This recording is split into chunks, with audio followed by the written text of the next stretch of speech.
What's going on, guys? Chris here. Welcome back to another video, and today's we're talking about the DJI Avata and what I think about it in 2023. I've had this drone for a little bit now and I have been testing it. I've flown it a few times and these are just my first impressions and what I think about it as a drone in 2023 and how it compares to the DJI FPV, which I used a few weeks ago. Now, the reason I did switch to the DJI Avata is because my last two flights prior to getting this, I lost my DJI FPV. The first time one of my props literally just came off the drone mid-flight and it just flew into a tree. Thank goodness no one was around and it just flew into a bush, but that would have been really bad if I had hit someone or it hit something that was very expensive. Because I was shooting at Terre Borromeo, which is this island in the north of Italy that is very prestigious, so I didn't want to break anything. And then right after that, I had a trip in the south of Italy and I was flying over the ocean. I was coasting down this beautiful mountain. Unfortunately, you can't really see any of the footage except for the last 30 seconds, but I basically just lost connection and the drone went into the sea.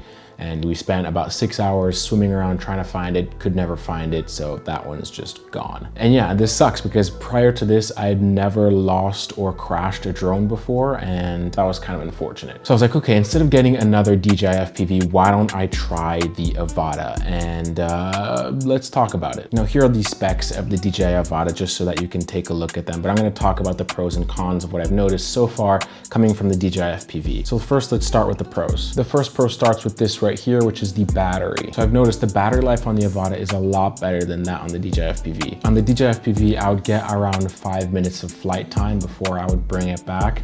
With this one, I'm closer to 8 to 9 minutes before I would consider bringing it back home. This is just convenient. As you know, having better battery life means you can get more shots on the same battery, so that's pretty straightforward.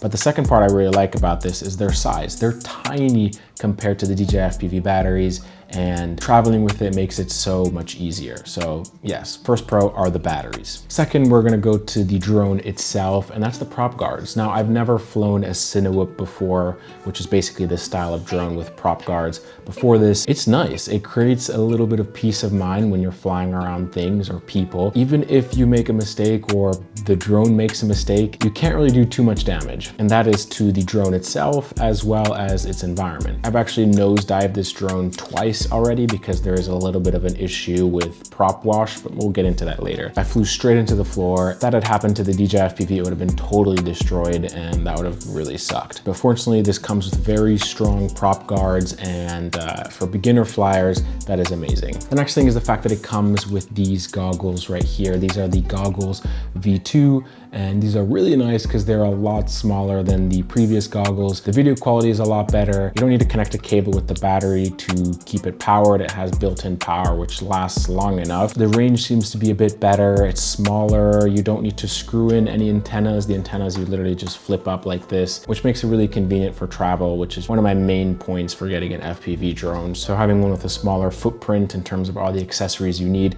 is convenient. I do notice that the screen size inside is a bit smaller than the goggles too, but for me, the quality is worth it, so I don't mind at all. So I really like these goggles. Another thing, the built-in camera. The previous DJI FPV had a camera with a pretty shit field of view. No one would really use it for FPV video because the quality was mediocre and the field of view was pretty bad. But this one has a pretty good 10-bit 4K video and a pretty wide field of view of, I think, 155 degrees, something like that. I personally don't shoot with it. I still mount a GoPro on top, which we're gonna talk about later. But having a built-in camera that does really high quality video is very convenient in case I don't need to use the GoPro. Now, in terms of pros, that's pretty much it. It's basically a little indestructible FPV drone. Besides that, all the other functions are pretty similar to the DJI FPV in terms of the mode. So you have normal mode, sport mode, and then manual mode. I think it's kind of unfortunate that this does not ship with the RC remote for FPV because I only use this. I don't really use the motion controller. Just talk a little bit about the cons now. The first con that I noticed is the battery charge time. For some reason, the batteries take so long to charge. So that's just kind of unfortunate, and it's not that big of a deal, but it's kind of unfortunate. The next thing I noticed, and it's not a huge con, but it's just something to keep in mind, is just its power. It is quite a bit weaker than the DJI FPV, and you notice it as you're ripping around. For me, it's not the biggest deal because I am trying to focus more on cinematic flying, where the convenience of the prop guards outweigh the raw speed I need for the shots I get. If I'm doing a long line along a mountain or something like that, I can speed it up a little bit in post if I feel like it's a bit too slow. But in general, it just feels a little bit weak, especially when you have a GoPro mounted on top. That definitely doesn't help. I got it to about 100 kilometers an hour, but it started to lose a little bit of stability, and I wouldn't really recommend pushing it that far. This is to be expected because it's a Cinewhoop, but just keep that in mind. It's not nearly as powerful as the DJI FPV. The next thing I find to be a bit of a problem is the prop wash dives. Now, I watched a video explaining exactly what's going on, but basically, if you're going a pretty decent speed forward and then you just turn, because of the dirty air you've created and the fact that air is not able to touch the propellers from the side, there are many times you'll lose control, and oftentimes it results in the drone dipping straight downwards, resulting in a crash. Now, this is something I need to get used to. I know it's something that happens with these style of drones with the prop guards, but it is something that's a bit unfortunate. I need to either learn how to restabilize it as it's diving down or press the panic pause button, which will cause it to level. Fortunately, these features are there in this drone. It's unfortunate it has this problem. I've crashed it twice, like I said, straight downwards. Nothing broke, which was great, except for the GoPro mount, which is why I don't have it on right now. But it's just something to keep in mind. You can't fly as acrobatically or as aggressively as you would with the DJI FPV. This is more for following lines or flying through tight spaces and stuff like that. That's what this is really focused on. I wouldn't be doing too many acrobatic flips and all that. So that's pretty much it for the pros and cons. Let me talk about my experience with the GoPro attached. For those of you who don't know, I shoot on the GoPro 11 Mini. The reason I went for the Mini is that it's smaller and lighter, so it puts less strain on the actual drone, but it mounts pretty easily on the top with this mount. I'll leave a link in the description. Now, the first flight was a little bit jittery. I noticed there were a lot of little vibrations, but I've noticed that every time I get a new drone and I mount a GoPro, the first couple of flights are a little bit wobbly, even with the DJI FPV. But then when I took it out, it started to fly very smoothly, and it worked really great. I don't think I noticed a difference in the speed. Like, you can still pretty much go the same speed, but you notice the weight when you're turning. You notice that it's just a little bit less agile as a drone. So if you're doing, again, acrobatic stuff, that's a bit of an issue, considering that also this drone is top heavy. So having a GoPro mounted on the top adds to that and makes it a bit less stable. But in general, just cruising around, getting like smooth cinematic shots, it works perfectly fine. I use the 11 Mini.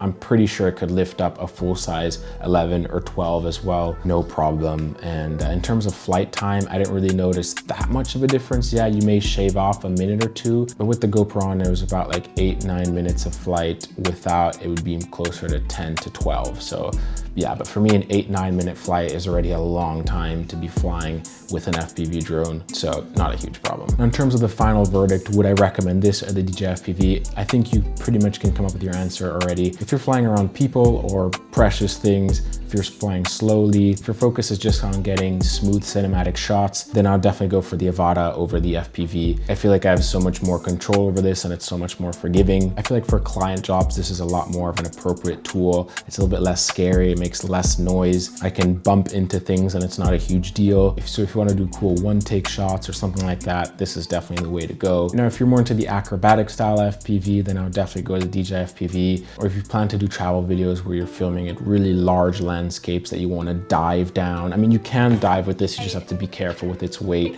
You're going to be able, you have to pull up a lot sooner than the DJI FPV. So with the DJI FPV, you definitely have a lot more forgiveness in terms of when you can pull up. The throttle is just a lot more powerful. So if you want to do that more acrobatic, aggressive flying, definitely go for the DJI FPV. But for any other case, I think the Avata will be the way to go, especially for beginners. And you do not need to mount a GoPro on top of it. The camera quality from this is great. I'll link a video down in the description showing you how good the camera is. So yeah, these are my thoughts on the DJI FPV. Hopefully this was helpful for you. I definitely think it's a drone that is worth it in 2023. I'd be curious to see if DJI comes out with a DJI FPV 2 or Avata 2. I would honestly just like an Avata 2 with more powerful motors. That would be the drone that I would consider. So thank you guys so much for watching, and I'll see you in the next video. Peace.